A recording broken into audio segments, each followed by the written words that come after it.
আমাদের কাছে যখন একটি ব্রাইড চলে আসে, ফার্স্ট অফ অল আমি যে কাজটা করে থাকি তার আউটফিট জুয়েলারিগুলো একটু দেখে নেই। তো সেটার উপরে নির্ভর করে আই লুকটা করে থাকি। তো আজকেও সেমভাবেই তার আউটফিট জুয়েলারি দেখার পরে কিন্তু আই লুকটা করেছি। আর হ্যাঁ, আই লুকটা কীরকম হয়েছে অবশ্যই সবাই কমেন্ট সেকশনে জানাতে ভুলবেন না।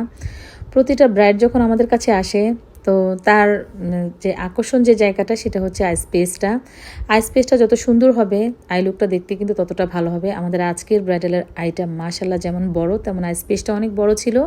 আর কাজ করেও কিন্তু এই আইতে খুবই মজা। আপনি যতগুলো কালার অ্যাপ্লাই করেন কোনো প্রবলেম হয় না। যখন হুডেড আই বলেন বা ছোট আই লুক হয় তখন হয় কি যে আমরা অনেকগুলো কালার চাইলেও অ্যাপ্লাই করতে পারি না। তো এদিকে আমাদের ব্রাইডের তো বেস মেকআপ কমপ্লিট হয়ে গেছে। আর এখন এই যে ফ্লাওয়ার খোপাটা করব। তো ফ্লাওয়ার খোপা করার আগে আমরা ফার্স্টে যে কাজটা করি তার নিজস্ব হেয়ারের একটা খোপা করে নেই। তো সেটার উপরে সুন্দর করে যে ফ্লাওয়ারগুলো বসিয়ে দেয় আর ক্লিপ করে দেয়। এভাবে কিন্তু পুরো ফ্লাওয়ার খোপাটা আমরা করে থাকি। আজকের যে ফুলগুলো নিয়ে আসছে ফুলের সাইজটা একটু ছোট ছিল যার কারণে 25টা ফুল লেগেছে এখানে।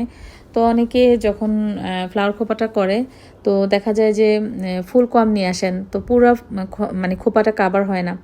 শীতকালে বিষয়টা একটু ভিন্ন বলবো, কারণ শীতকালে এই ফুলগুলোই অনেক বড় বড় ফোটে, তখন কিন্তু 20টা হলেই হয়ে যায়। অনেকের চুল যদি ছোট হয় 18টা 20টা যদি হয় তাহলে সুন্দরভাবে এই খোপাটা করা যায়। কিন্তু আজকের যে ফুলগুলো এখানে সাইজটা একটু ছোট ছিল যার কারণে কিন্তু এখানে 25টা ফুলের মতো লেগেছে পুরো খোপাটা কাভার করার জন্য।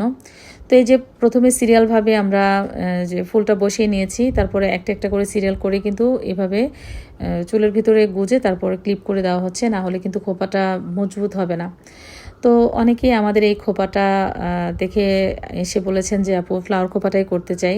তো ফ্লাওয়ার খোপাটা করলে মাথায় একটু রাখবেন ফুলটা অবশ্যই একটু বেশি করে নিয়ে আসবেন, কারণ যত বেশি ফুল হবে তত সুন্দর। কিন্তু ওই যে দেখেন ফুলটা যখন আমরা সেট করতেছিলাম পুরো খোপাটা জুড়ে দেখেন কিভাবে মানে খোপাটা আস্তে আস্তে তৈরি হচ্ছে।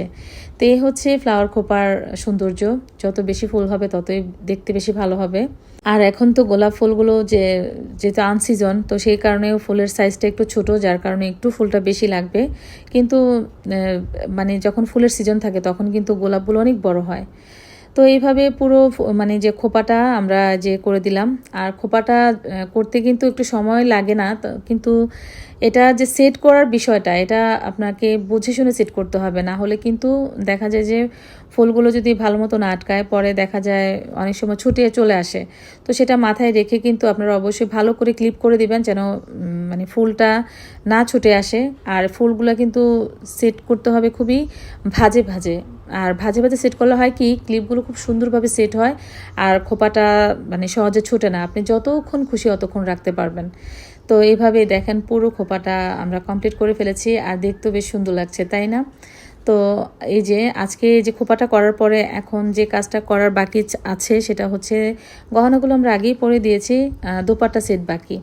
আর দোপাট্টাটা আমরা যখন সেট করি তখন কিন্তু দেখেন দোপাট্টার উপর দিয়েও কিন্তু এই যে একটা মানে ফ্লাওয়ার খোপাটা কিন্তু সুন্দরভাবে বোঝা যায়।